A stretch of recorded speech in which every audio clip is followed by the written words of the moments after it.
বাইরা যে যেখানে আছেন ওখান থেকে বয়ান শুনবেন। হযরত ওমর রাদিয়াল্লাহু তাআলা আনহু ওনার শাসনামলের ঘটনা।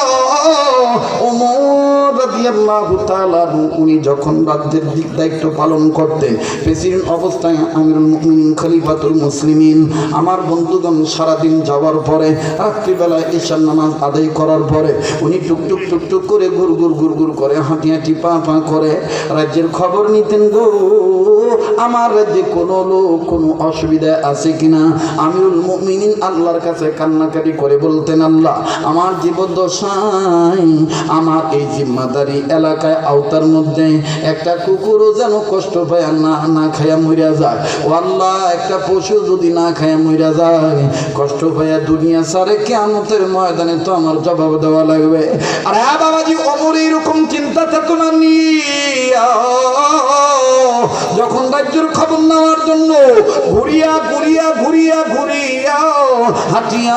হাঁটিয়া যখন খবর নেন, হঠাৎ করে ওমরের কানে আওয়াজ